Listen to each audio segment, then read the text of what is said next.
आपकी सबसे मनमोहक बात? देवी, अपनी बात जो मुझे सबसे मनमोहक, सबसे प्रिय और सबसे सुंदर लगती है वो है बस ये 4 शब्द। ओम नमो भगवते वासुदेवाय। ओम नमो भगवते वासुदेवाय। ओम नमो भगवते वासुदेवाय। ओम नमो भगवते वासुदेवाय। ओम नमो भगवते वासुदेवाय। ओम नमो भगवते वासुदेवाय। ओम नमो भगवते वासुदेवाय। आपकी लीला बड़ी अनोखी है कमल नयन। क्यों महादेवी? जो हिरण्यकश्यपु सृष्टि से आपका नाम मिटा देने का दृढ़ संकल्प लिए है, उसी का पुत्र संसार में आने से पहले ही अपनी माता के गर्भ में आपके नाम की माला जप रहा है। पुत्र क्या कर रहा है और पिता क्या कर रहा है?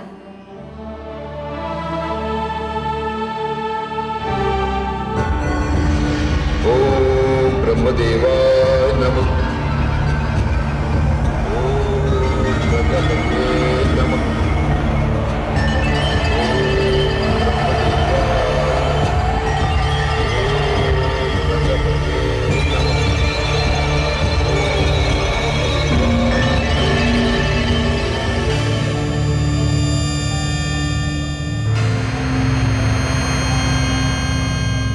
अभिवादन है सूर्यदेव।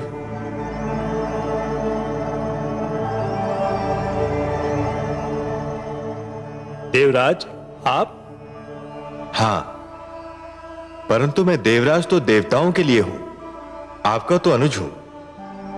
आप मेरे ज्येष्ठ भ्राता हैं। परंतु आप आज मार्ग कैसे भूल पड़े?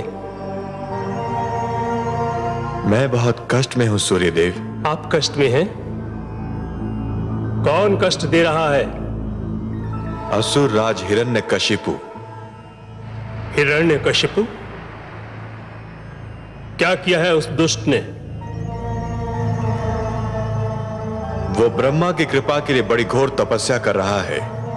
उसकी तपस्या का उद्देश्य हम देवताओं को परास्त करना और जगदीश्वर विष्णु से प्रतिशोध लेना है। आपको हमारी सहायता करनी होगी। तो आदेश दे, मैं क्या सेवा कर सकता हूं? वो हिमालय पर्वत पर तपस्या कर रहा है। मैं चाहता हूं कि आप आज थोड़े समय के लिए उसके निकट अपना रथ रोक लें। बस इतनी देर कि वहां का तापमान इतना बढ़ जाए कि वो सहन न कर सके और अपना तप त्याग दे। मुझे आपत्ति तो नहीं है देवराज, परंतु यदि मैं वहां ठहर गया तो केवल आसपास नहीं, दूर दूर तक उसका प्रभाव पड़ेगा। हिम पिघलने लगेगा, नदियों में बाढ़ आ जाएगी, समस्त वनस्पति समाप्त हो जाएगी। बहुत बड़ा संकट आ जाएगा देवराज। हिरण्यकशिपु की तपस्या सफल हो गई तो उससे भी बड़ा संकट आ सकता है भ्राताश्री। जैसी आज्ञा देवराज, परंतु मेरा परामर्श है कि यदि हिरण्यकशिपु ब्रह्मा की तपस्या कर रहा है तो आप ब्रह्मा से प्रार्थना कीजिए कि वो हिरण्यकशिपु को कोई ऐसा वरदान ना दें जो हमारे लिए संकट खड़ा कर दे। वो तो मैं करूंगा। वास्तव में मैं वहीं जा रहा हूं, पर आपको भी अपना उत्तरदायित्व निभाना होगा। अवश्य देवराज, आपके आदेश का पालन होगा।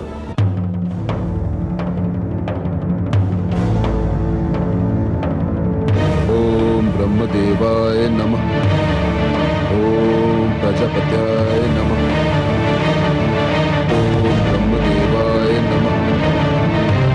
ओम प्रजापत्याय नमः। ओम ब्रह्मदेवाय नमः।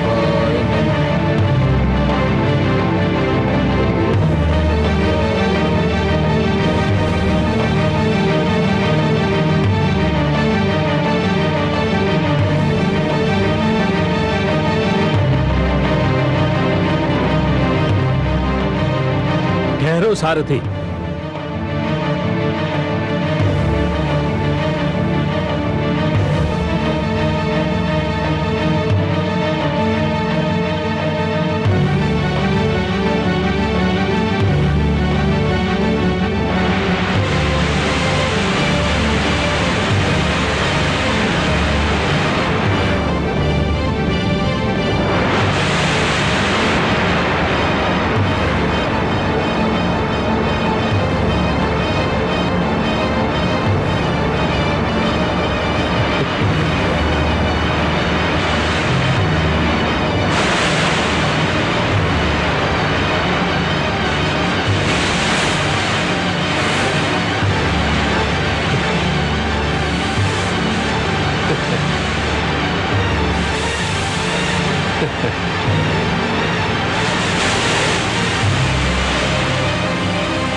चलो सारथी।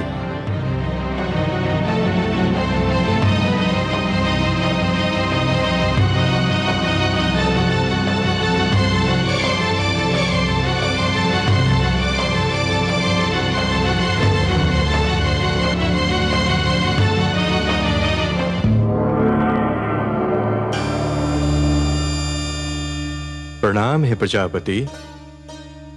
स्वागतम देवराज। हे आदि प्रजापति, आपसे एक विनती करने आया हूं। कहिए देवराज, क्या बात है? हे ब्रह्मा, आप तो जानते हैं कि असुरराज हिरण्यकशिपु आपकी तपस्या कर रहा है। हाँ, मैं जानता हूं, और उसकी तपस्या ने मुझे भी चिंतित कर रखा है। हे आदि प्रजापति, हम देवताओं की विनती है कि आप उसे कोई वरदान न दें। वो केवल हमारा नहीं, आपके प्रिय पुत्र मानव का भी शत्रु है। आप उसे जो भी देंगे उसका हमारे और मानवों के विरुद्ध ही प्रयोग होगा। उसकी तपस्या तपस्या नहीं, मात्र छल है। संभवतः आप जो कह रहे हैं उचित कह रहे हैं, परंतु समस्या यह है कि अभी तक तपस्या और वरदान के उद्देश्यों की परिभाषा नहीं बनी है, सीमा निर्धारित नहीं हुई है। मैं स्वयं सोचता हूं कि केवल यह ज्ञान पर्याप्त है कि कोई तपस्या कर रहा है। यह ज्ञान आवश्यक नहीं कि वह तपस्या क्यों कर रहा है। किसी की तपस्या उसके अतिरिक्त शेष सबके लिए हितकर है या कष्टदायक। पर वरदान देने वाले का उत्तरदायित्व तो इससे भी महान होना चाहिए आदि प्रजापति। निस्संदेह होना चाहिए। वरदान देने वाले के लिए भी यह आवश्यक है कि वो केवल तपस्या से प्रसन्न न हो जाए, उसे तपस्या के उद्देश्य में भी झांक कर देखना चाहिए। वो तपस्या जो औरों के लिए हानिकारक हो, वरदान के योग्य नहीं होती। आशुतोष शिवशंकर ने दैत्य गुरु शुक्राचार्य को संजीवनी का वरदान दिया तो था, पर उसने उसका दुरुपयोग किया और फिर अमृत की प्राप्ति के लिए समुद्र मंथन करना पड़ा। इसीलिए तो आपसे विनती कर रहा हूं कि आप हिरण्यकशिपु को कोई वरदान न दें। अभी तक कोई ऐसा विधान तो नहीं, कोई उदाहरण भी नहीं कि किसी ने तपस्वी को वरदान न दिया हो। मैं भरसक प्रयत्न कर रहा हूं कि मुझे हिरण्यकशिपु के पास न जाना पड़े, और यदि जाने पर विवश हो जाऊं तो उसे कोई ऐसा वरदान न दूं जो सृष्टि के लिए संकट बन जाए। परंतु हे देवराज, ऐसा कठोर तप किसी साधारण व्यक्ति की बात नहीं। मैं यथायोग्य प्रयास करूंगा, किसी के लिए कोई संकट न खड़ा हो। धन्यवाद है आदि प्रजापति, आपका कोटि कोटि धन्यवाद।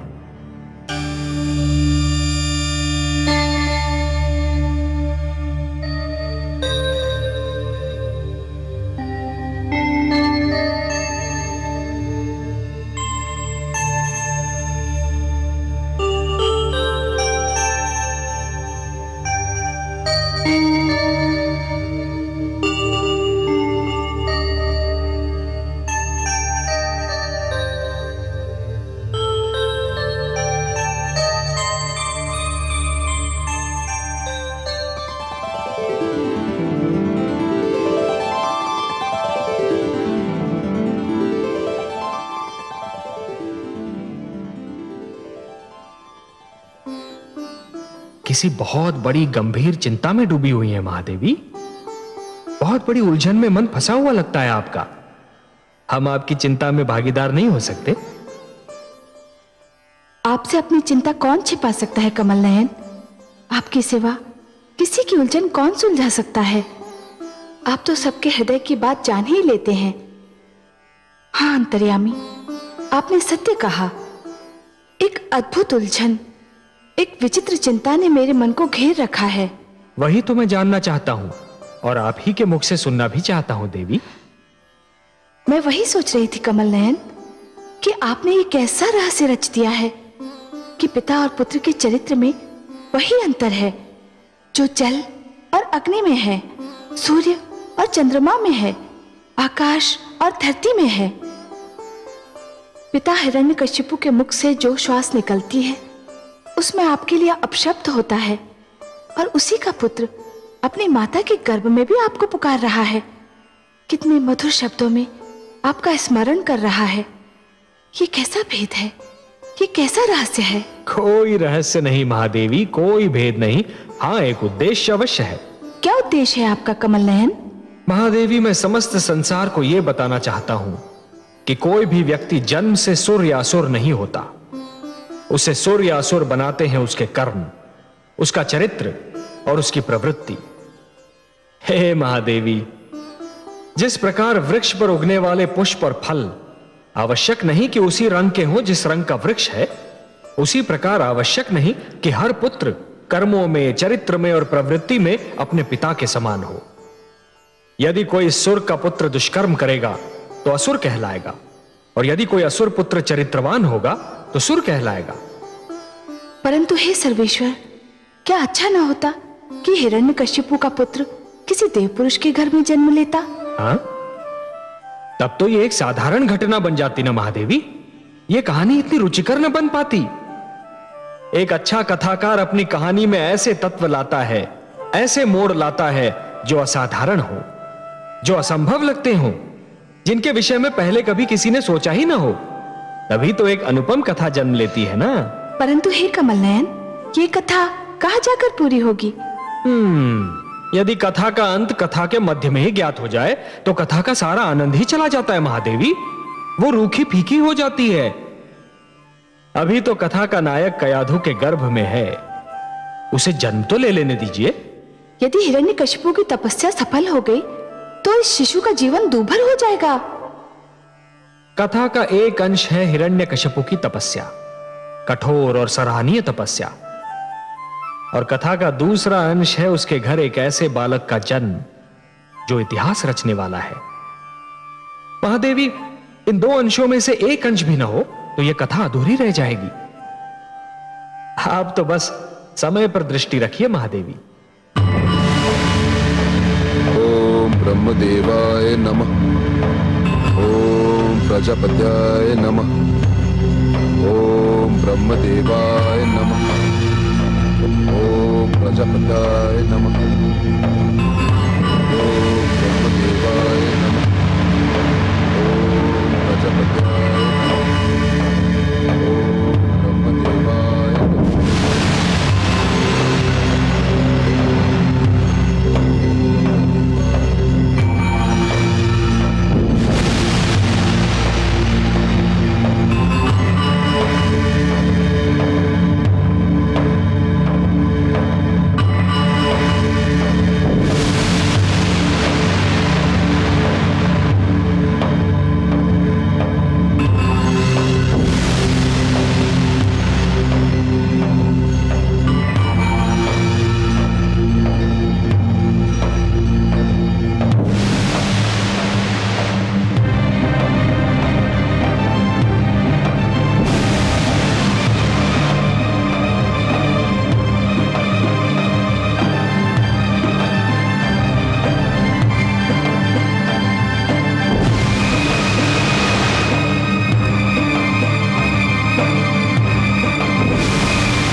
हिरण्यकशिपु, तुम्हारी तपस्या सफल हुई। नेत्र खोलो।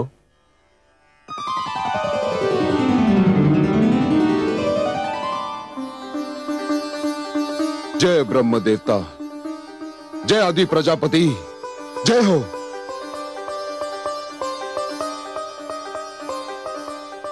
मांगो, वरदान मांगो। तुम्हारी तपस्या ने मुझे प्रसन्न कर दिया है। क्या चाहिए तुम्हें? हे विधाता, यदि आप मेरे कठोर तप से प्रसन्न हैं, तो मुझे यह वरदान दीजिए कि मैं मृत्यु पर विजय प्राप्त कर लूं। असंभव। हे हिरण्यकशिपु, तुम वो वरदान मांग रहे हो जिसे देना मेरे वश में नहीं। जीवन और मृत्यु सृष्टि के ऐसे नियम हैं जिन्हें कोई नहीं तोड़ सकता। यदि यह नियम टूट जाएगा तो सृष्टि का संतुलन बिगड़ जाएगा। यूं भी मृत्यु भोले शंकर महादेव का क्षेत्र है और मैं उस क्षेत्र में हस्तक्षेप भी नहीं कर सकता। मैं तुम्हें मृत्यु पर विजय पाने का वरदान देने में असमर्थ हूं। कुछ और मांगो। तो मृत्यु पर विजय प्राप्त करने के अतिरिक्त मैं जो भी मांगूंगा आप मुझे देंगे ब्रह्मदेव? मैं वचनबद्ध हूं। प्रजापति, फिर मैं ये वरदान मांगता हूं कि ना मैं घर के भीतर मरूं और ना घर के बाहर। तथास्तु।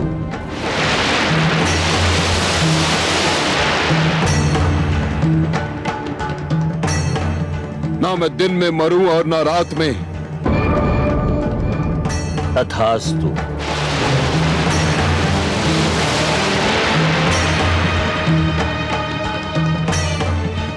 ना मुझे मनुष्य मार सके ना पशु। तथास्तु।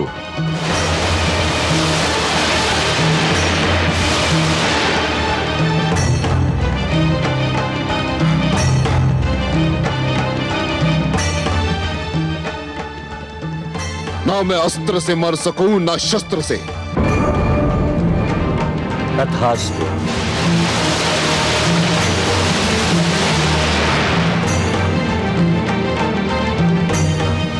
ना मैं धरती पर मारा जाऊं ना आकाश में। तथास्तु।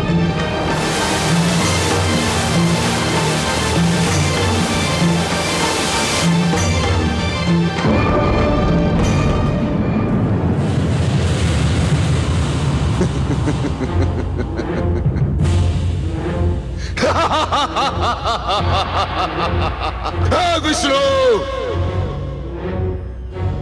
अब तेरे दिन समाप्त हुए। यदि तू अमर है तो मैं भी नहीं मर सकता। मैंने ब्रह्मा को भरमा दिया। मैंने उन्हें अपने शब्दों के जाल में फंसाकर उनसे वही वरदान मांगा जो वो नहीं देना चाहते थे।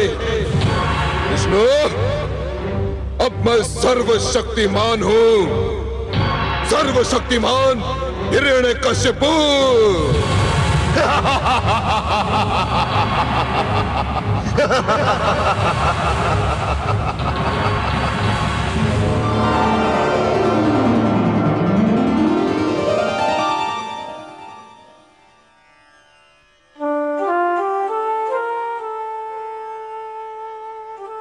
हे पद्मनाभ, आपने तो कहा था कि हिरण्यकशिपु ने आपसे शत्रुता पर कमर कसकर अपनी मृत्यु का बहाना ढूंढ लिया है। हाँ महादेवी, मैंने ऐसा ही कहा था, स्मरण है मुझे।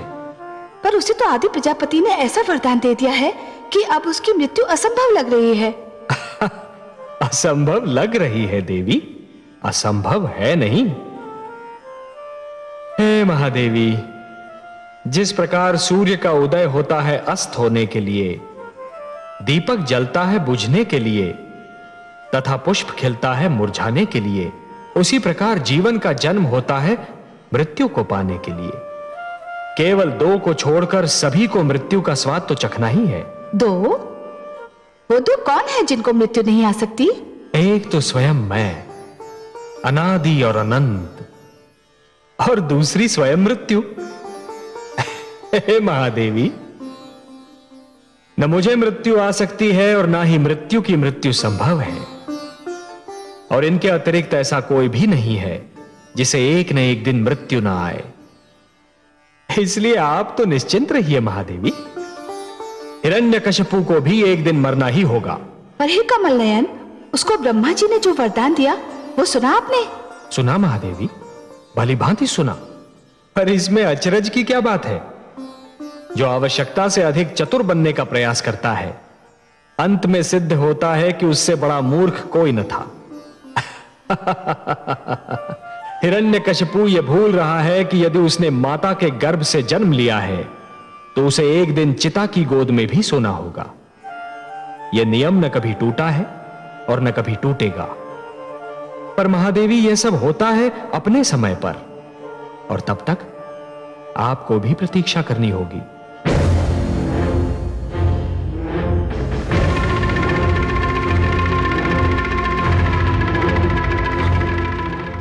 महारानी कयादू, महारानी कहां है आप? महारानी कयादू, कहां है आप? महारानी,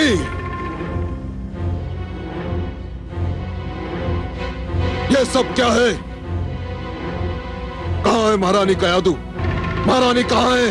कहां है महारानी कयादू? उत्तर दो मेरे प्रश्न का, नहीं तो एक एक का वध कर दूंगा। बताओ कहां है महारानी कयादू? इनसे क्या पूछते हो शिष्य? मैंने इनके मुख से वाणी छीन ली है। मैं तुम्हें बताता हूं कि महारानी के साथ क्या अत्याचार हुआ है। अत्याचार? मेरी महारानी पर अत्याचार? मेरी प्रिय कयादू पर अत्याचार?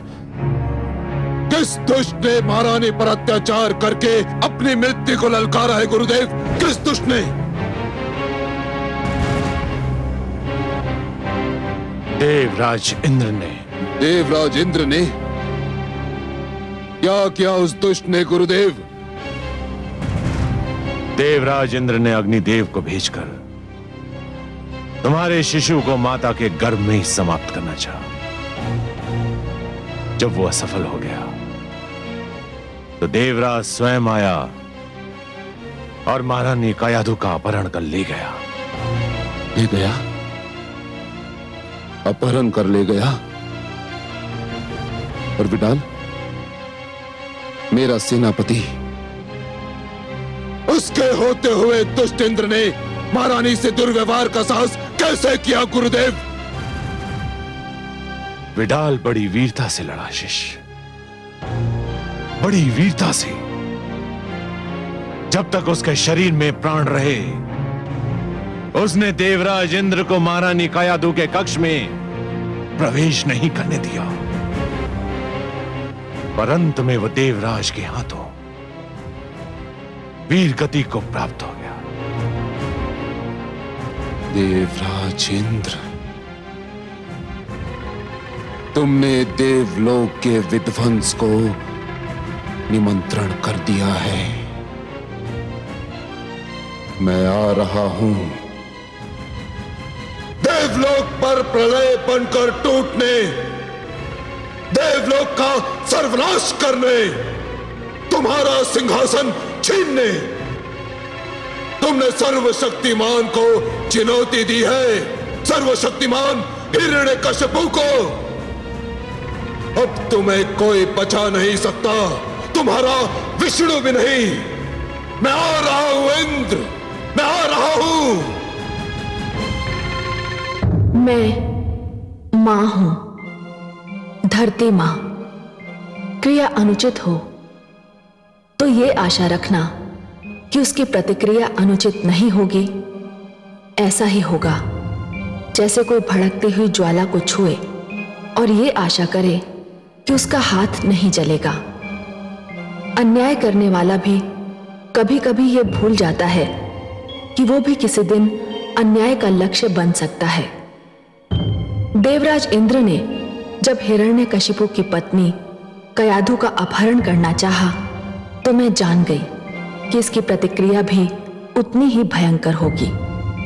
यही हुआ भी कि हिरण्यकशिपु जब अपना तप पूरा करके लौटा और उसको सारा वृत्तांत मालूम हुआ तो वो क्रोध से पागल हो गया। उसने पूरी शक्ति से देवलोक पर आक्रमण कर दिया। उसका आक्रमण इतना अचानक और शक्तिशाली था कि देवसेना उसके आगे ठहर ना सकी।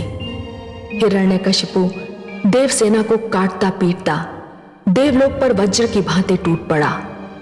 देवसेना परास्त होकर रणभूमि से भाग गई। इस बार तो मुझे भी लगा कि हिरण्यकशिपु का क्रोध पूर्णतः अनुचित नहीं था।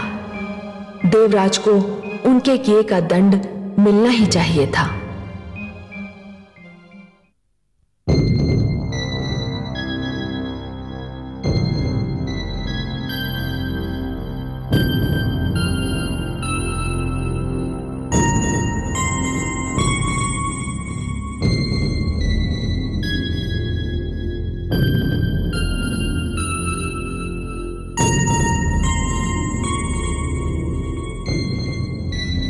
देवराज, बोलो चित्ररथ, युद्ध भूमि से क्या समाचार लाए हो? देवराज, हम हार गए। हमारी सेना परास्त हो गई। क्या क्या कह रहे हो तुम? हाँ देवराज, हिरण्यकशिपु श्री ब्रह्मा से वरदान पाकर इतना शक्तिशाली हो गया है कि हमारी समस्त सेना उसके सामने ठहर न सकी। और वो आपकी सभा में किसी भी क्षण आ सकता है। देवराज, विलंब मत कीजिए, शीघ्र, अति शीघ्र यहाँ से चलिए। आओ। आइए। देवराज इंद्र,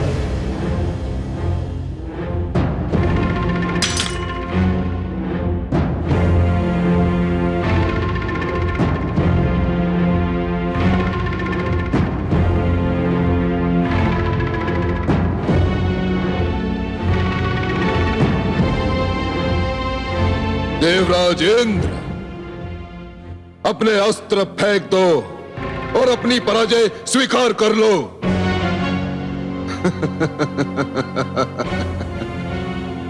तुम्हारी देव सेना परास्त होकर भेड़ बकरियों की भांति रणभूमि से भाग चुकी है। तुम्हारे योद्धा बंदी बनाए जा चुके हैं।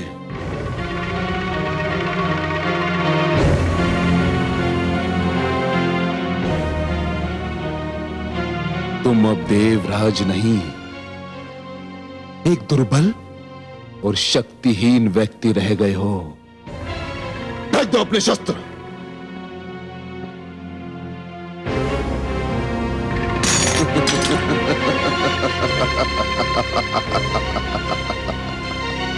असुर राज्य हिरण्यकश्यप की नहीं, नहीं, असुर राज हिरण्यकश्यपु की जय नहीं। अब हम केवल राजा नहीं हैं, सर्वशक्तिमान हो चुके हैं। हम भगवान हो चुके हैं। कहो, भगवान हिरण्यकश्यपु की जय, भगवान हिरण्यकश्यपु की जय। बोलो, भगवान हिरण्यकश्यप की जय, भगवान हिरण्यकश्यप की जय, भगवान हिरण्यकश्यप की जय, भगवान हिरण्यकश्यप की जय। इंद्र, मन तो करता है कि तुम्हारे हाथ काट कर फेंक दूं, जिनसे तुमने महारानी कयादू को छुआ होगा। तुम्हारे नेत्र फोड़ दूं, जिनसे तुमने उन्हें देखा होगा। तुम्हारी जीभ काट कर फेंक दूं, जिनसे तुमने महारानी के लिए अब शब्दों का प्रयोग किया होगा। किंतु मेरा लक्ष्य तो तुम्हारे परम पूज्य भगवान विष्णु हैं।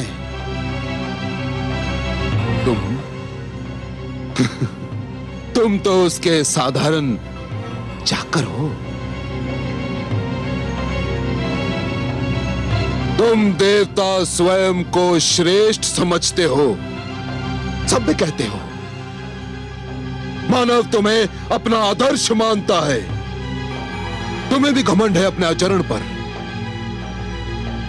किंतु क्या यही है तुम्हारी श्रेष्ठता?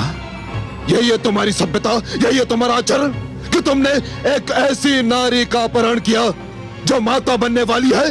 धिक्कार है तुम पर, धिक्कार। तुम्हें स्वयं पर लज्जा आनी चाहिए इंद्र, लज्जा। अब बताओ कि महारानी कयाधु कहां है? अन्यथा मैं इस देवलोक में आग लगा दूंगा, आग लगा दूंगा इंद्र। नारायण नारायण।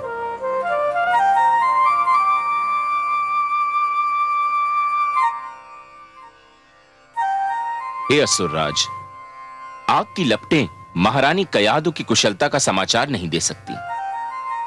वह तो केवल मैं दे सकता हूं, क्योंकि आपकी महारानी मेरे आश्रय में है। वे इस समय मेरे आश्रम में विश्राम कर रही हैं। वे कुशल हैं, सुरक्षित हैं।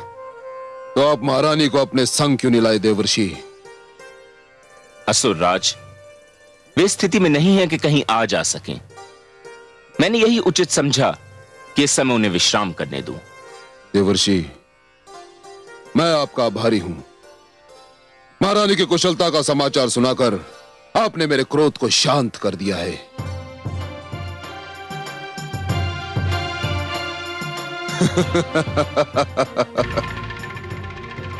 इसी सिंहासन पर बैठकर तुम स्वयं को महान समझते थे ना? इसी सिंहासन ने तुम्हें महानता प्रदान की थी ना? किंतु अब ये जान लो इंद्र कि ये सिंहासन अब मेरा है और मेरा ही रहेगा, और तुम सबको मेरी महानता के समक्ष सिर झुकाना ही होगा। सेनापति अश्वमित्र।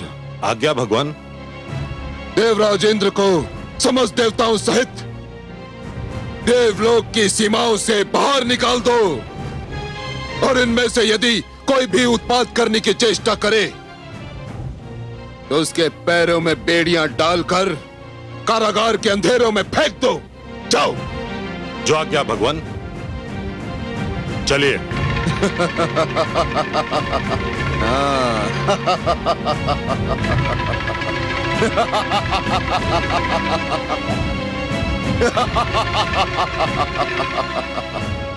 नारायण नारायण।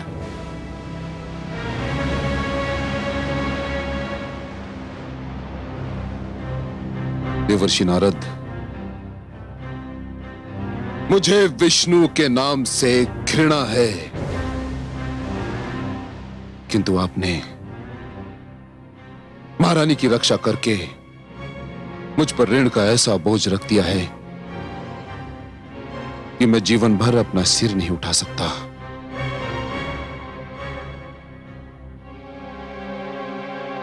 मैंने जो कुछ भी किया उसे आप ऋण न समझें असुरराज। एक गर्भवती नारी की सेवा करना तो हर एक का कर्तव्य है। महारानी कयाधु के मुख पर से तो इस अवस्था में तेज की किरणें फूटती दिखती हैं।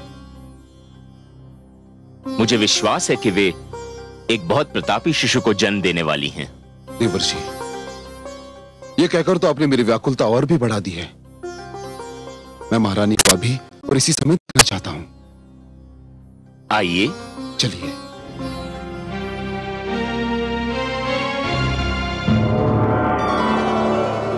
देखा आपने कमल नयन, देखा आपने? दुष्ट हिरण्यकशिपु इंद्रासन पर विराजमान हो गया है। तो क्या हुआ महादेवी? अब सब उसे महान नहीं समझेंगे। इंद्रासन पर विराजमान होने वाला महान नहीं कहलाता। नहीं महादेवी, नहीं। और जो ऐसा समझेगा वो भूल करेगा। कोई व्यक्ति केवल इसलिए महान नहीं हो जाता कि उसे एक महान पद मिल गया हो, एक महान सिंहासन मिल गया हो।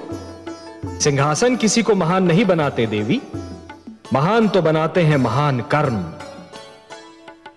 जिस प्रकार केवल पुष्प की डाली पर होने से ही कांटों में सुगंध नहीं आती, उसी प्रकार केवल किसी आसन पर बैठने से व्यक्ति महान नहीं हो जाता।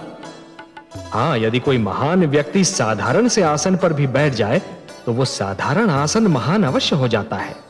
मुझे बस इतना बता दीजिए कमल नयन कि इंद्रासन अब सदा के लिए हिरण्यकशिपु का तो नहीं हो जाएगा ना? कोई भी सिंहासन सदा के लिए किसी का नहीं होता महादेवी।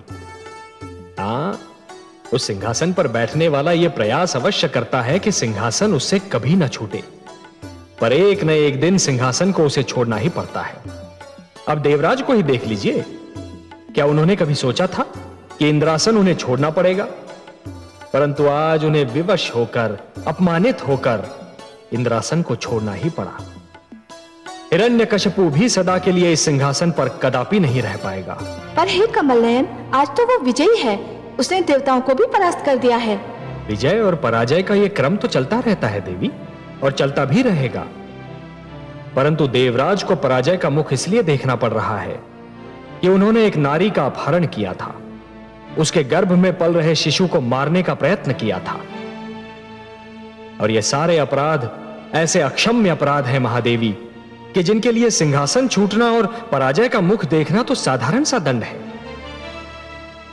आपसे मैं सहमत हूं कमल नयन, आपके सुंदर मुख से निकलने वाले एक एक शब्द से मैं अक्षरशः सहमत हूं। देवराज को दंड मिलना ही चाहिए था। हां महादेवी, यही नियम है। जो जितना बड़ा अपराध करता है उतना ही बड़ा दंड पाता है। इसलिए बुद्धिमान व्यक्ति तो केवल वही है जो कोई भी कार्य करने से पहले एक बार नहीं 100 बार विचार कर ले कि उस कार्य का परिणाम क्या होगा। हे कमल नयन, मैं तो बस इतना ही जानती हूं कि आप जो कहते हैं वही सत्य है और आप जो करते हैं वही उचित होता है। सिंहासन पाकर हुआ मूर्ख को अभिमान, कुछ दिन का ये खेल है, क्या समझे नादान। आज तुम्हारे पास तो कल है उसके पास, हर युग में देखा यही सत्ता का इतिहास, सत्ता का इतिहास। जो सुनेगा ये पुराण पाएगा सुख और ज्ञान, पाएगा सुख और ज्ञान। कर्म को ही धर्म जान, प्रेम की तू छेड़तान, प्रेम की तू छेड़तान। बीते युग बता रहे हैं, बीते युग बता रहे हैं, सत्य पथ पे चल सुजान। विष्णु पुराण